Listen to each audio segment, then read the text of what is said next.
Hello, my library friends. It's time for Family Story Time on Race and Diversity at the Red Bank Public Library. I'm Sira Williams. I'm the children's librarian here, and it's June 2023, and it's our 3-year anniversary. I can't believe it. And I just want to thank you for your support and participation in this program. I'm really proud that we're still here and we're still doing it. And so this program, just to give you a little recap, started in June of 2020 during the pandemic and right after George Floyd was killed by the police in Minneapolis. And it was that incident that happened on camera in front of the whole world that just sparked immediate marches and protests and conversations about race and equality and justice in America.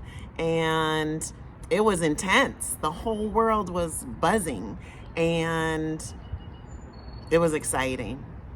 And everybody wanted to see change happen in the world.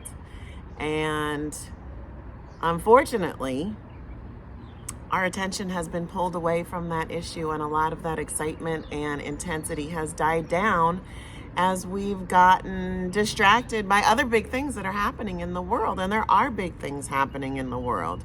We've got climate disasters. We've got fires and floods and volcanoes and earthquakes all over the world.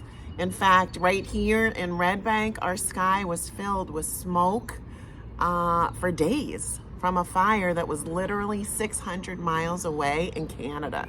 That was crazy. We also have gun violence that is just getting worse and worse. And so there's no doubt about it. There's huge things that need to be addressed in this world, but we can't let our focus get pulled away from issues of race and equality and justice in America. We've talked about it many times in this program. Those issues are tangled up in all of these other big issues. And so we have to keep it at the forefront and we have to keep the conversations going. And that's what this program is all about. It's really important that adults talk to kids and share with each other our thoughts and feelings and ways of coping with these things. We can't let our kids rely on social media and on their friends to help them shape their opinions.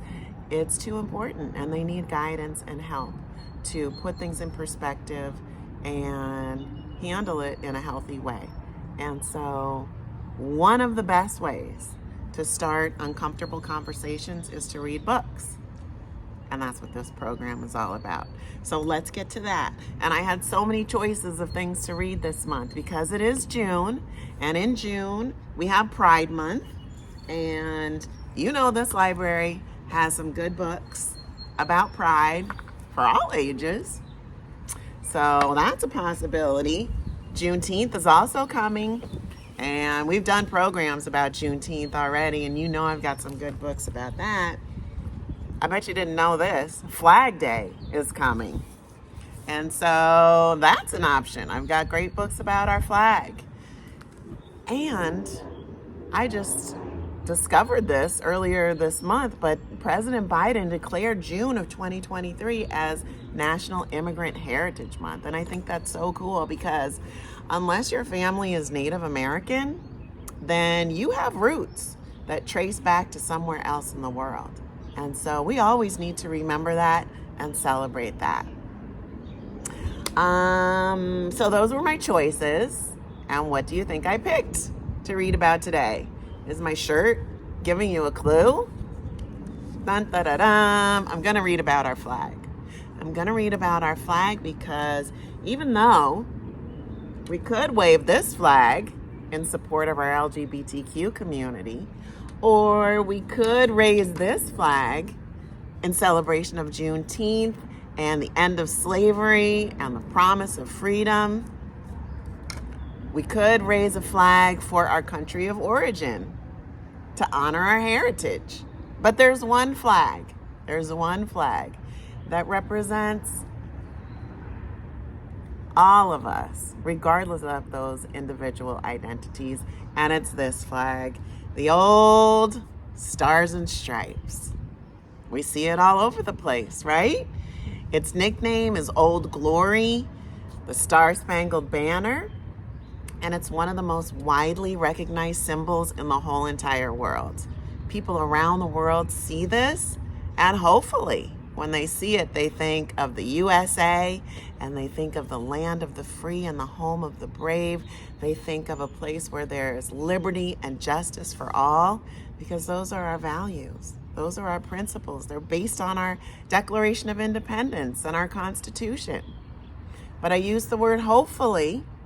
Hopefully they think of that, because you and I know, and we've read many books about it in this program, that America has not always lived up to that promise, right?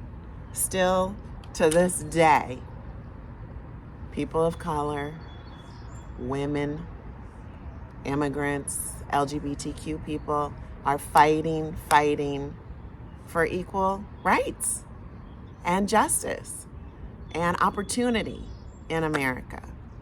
And so, for that reason, this flag means different things to different people.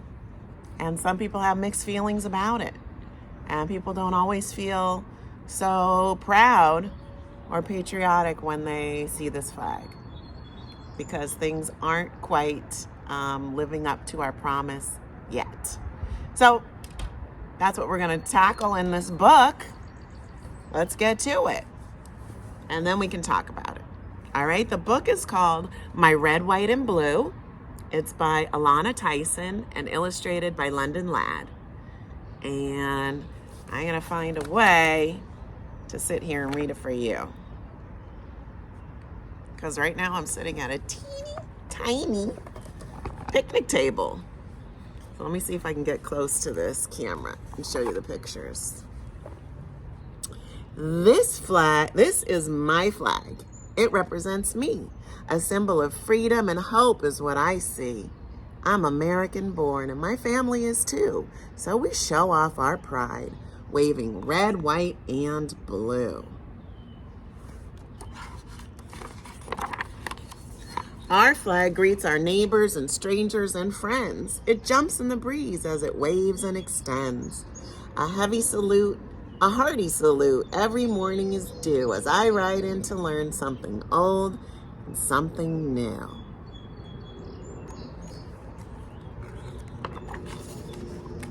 From the bus, I wave hi to the people I know, Mr. Ming in his shop, Dr. Smith on the go. My flag is theirs too, and I'm happy to share. Our community's strong, full of people who care.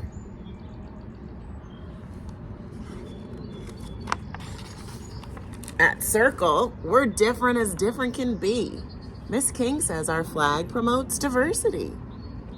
Your teacher is right, said my grandpa to me, but there's also much more to that flag's history. He said long, long ago, when his dad was wee small, Old Glory did not represent us at all, with her beautiful stripes and those twinkling white stars. America's history left long-lasting scars.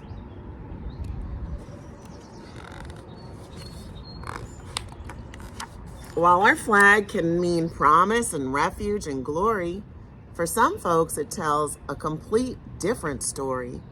While she waves in the wind and invites all to stay, there were many who didn't see things quite that way.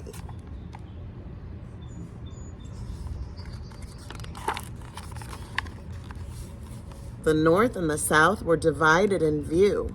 One side wanted freedom for all, not a few.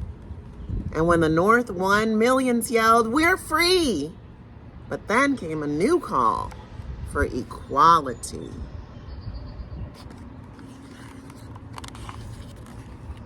Many stood in the streets, brave and calm for the fight, asking only for change and demanding their rights. After sit-ins and marches and protests and songs, today we still fight, and there's much that's still wrong.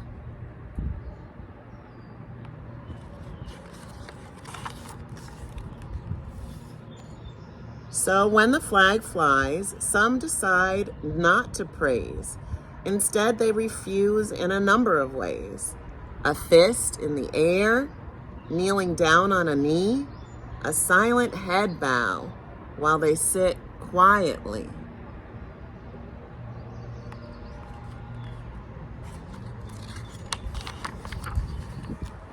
There's no justice for all, so we choose not to stand. We will not sing the anthem. We won't raise our hands. That's a protest that's silent, yet public and grand. A meaning that many may not understand.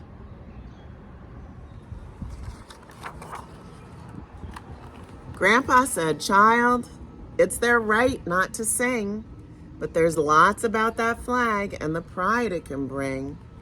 Obama and Tubman, Goins, Martin, and Parks, they helped shape this country, and all left their marks.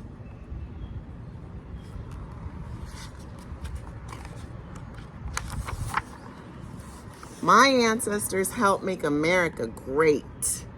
That's a matter of fact, and there is no debate. An entire museum in DC tells our story, how we're weaved into each stitch of that faded old glory.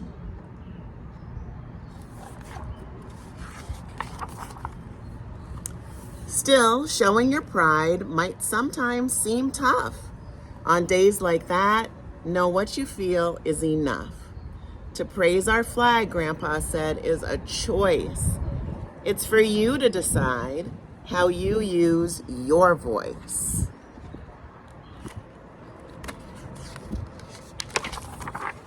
So, at school and at games and wherever I can, I choose to salute with my heart and my hand. I'm my ancestors' dreams, what they hoped would be true. A brown child who'd find pride in the red, white, and blue.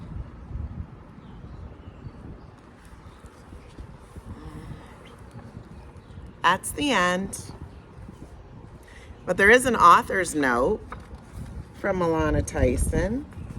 I'll just read a snippet.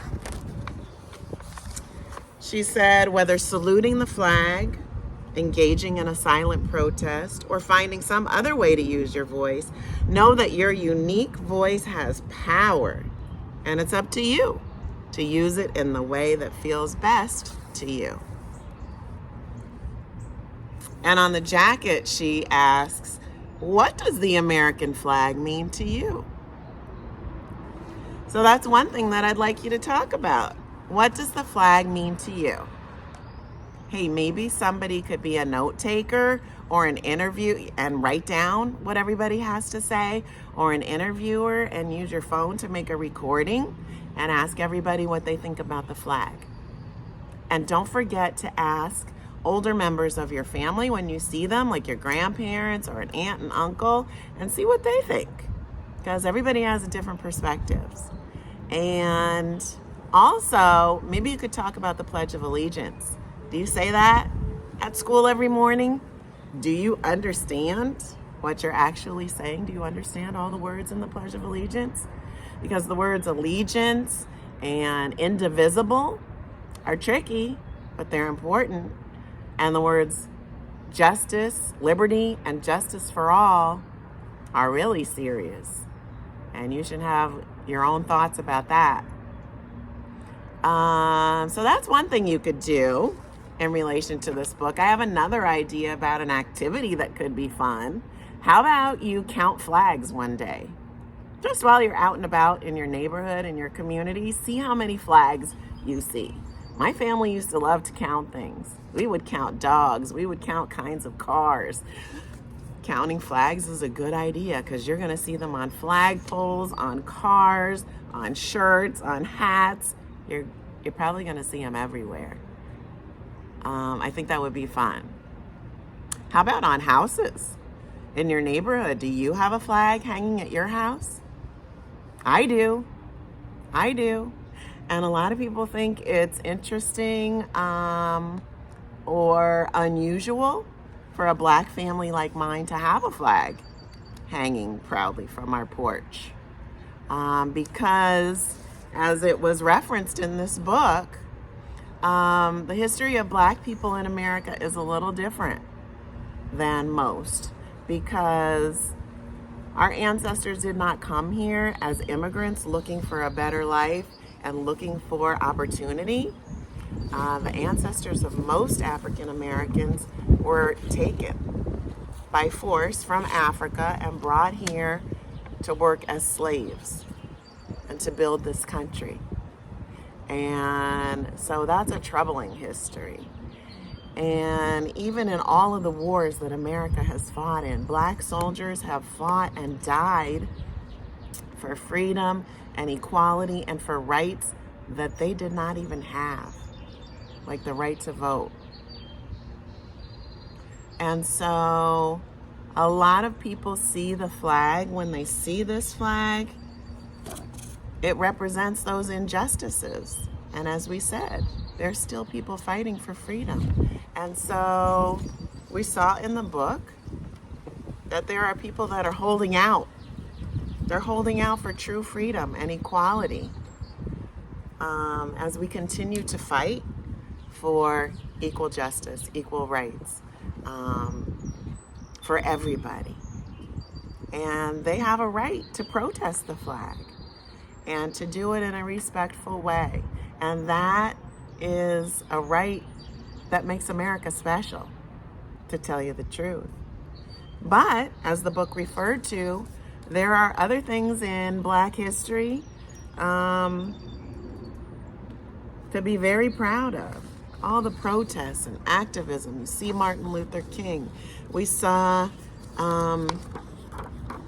Harriet Tubman and Obama and Rosa Parks, and so many people that have contributed to the America that we live in today. And so we can see that flag and think of all those things to be proud of and to recognize our history, all the good and the bad. And so that's why we fly our flag. But I hope that this story and this little conversation has given you an understanding of why people have different feelings about it and why they may react to it in different ways.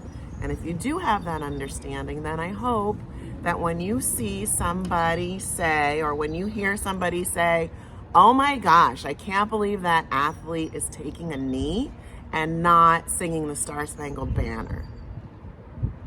Or you hear somebody in class whisper, do you believe that girl is not saying the Pledge of Allegiance? That is so disrespectful.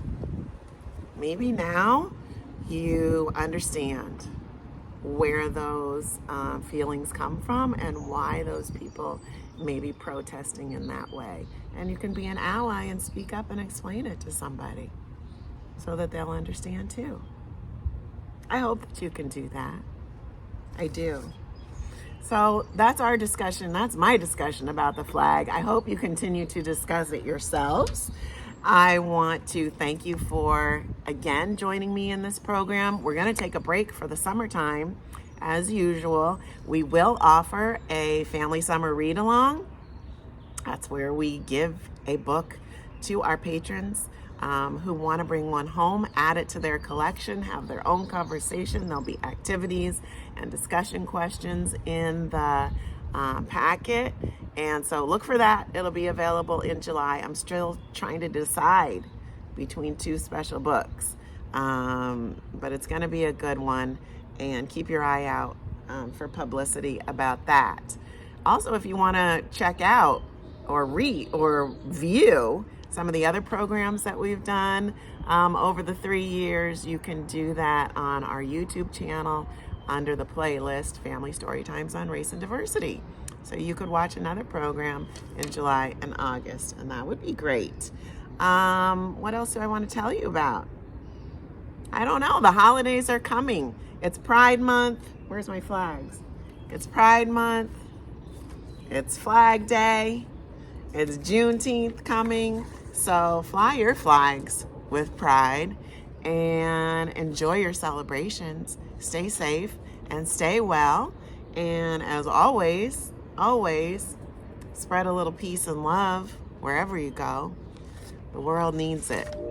And you see what I did with that? I made a little flag of peace and love. Hey, take some and pass it on. Take care, friends. Have a great summer.